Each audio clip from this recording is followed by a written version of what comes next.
Well, good morning, everybody. It's hump day, right? Hump day. You remember that commercial with the camel? Never mind. I'm chasing a rabbit. Psalm 36. Let's get right on to Psalm 36. A couple things in here I want to point out that I really like. Now, this psalm begins, the first four verses. David is just talking about he's just talking about what it means to be an ungodly person. The verse says, an oracle within my heart concerning the transgression of the wicked. And he just goes on and he talks about what it means to be an ungodly person. And that description is there. But then he shifts and he begins to talk about God and about God's great mercy and his love. And in verse 7, he says, how precious is your loving kindness, O God. Therefore, the children of men put their trust under the shadow of your wings. Now, this word loving kindness from the Old Testament, Old King James, I use the New King James. It uses the word loving kindness. Some translations may not use it. I'm not really sure. But I love this word loving kindness from the Hebrew. It's a word that encompasses so much. It's a word, it's sometimes translated mercy. It's sometimes translated grace. It's sometimes translated love, sometimes faithful, sometimes loyal. It really encompasses everything that love is, and especially everything that God's love is.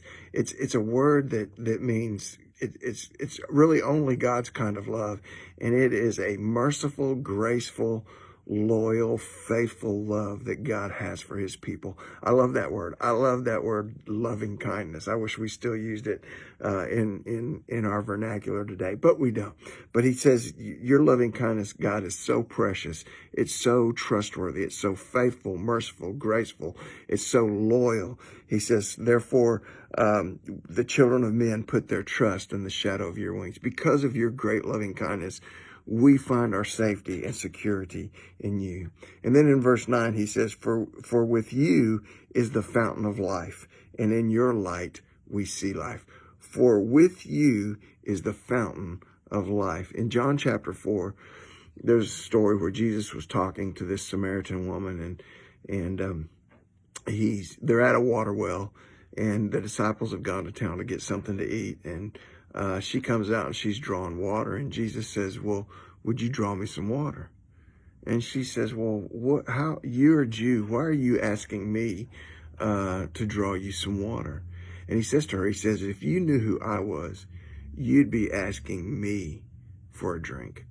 And she says, you don't have anything to draw with. Where are you going to get this water? And Jesus says to her, he says, look, if you drink of this water, referring to the water in the well, he said, you're going to get thirsty again.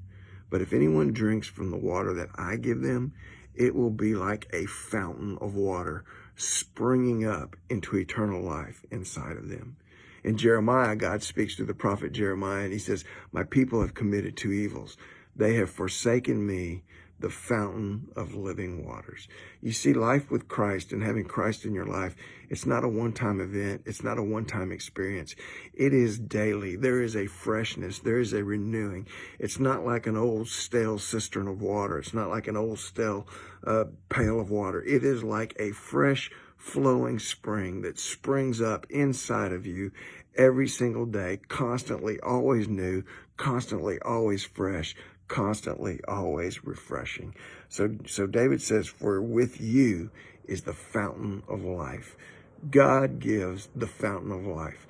Christ is the fountain of living waters. He is that spring, that fresh flowing spring that springs up into our life. And so that the faithful, loyal, merciful, graceful love of God is always fresh and new and replenishing in our hearts. Now, those are some verses that you can faith the day with. Psalm 36:7 and Psalm 36:9. For with you, Lord, is the fountain of life. God bless you guys. Get out there. Faith the day. Love y'all. See you soon. Bye.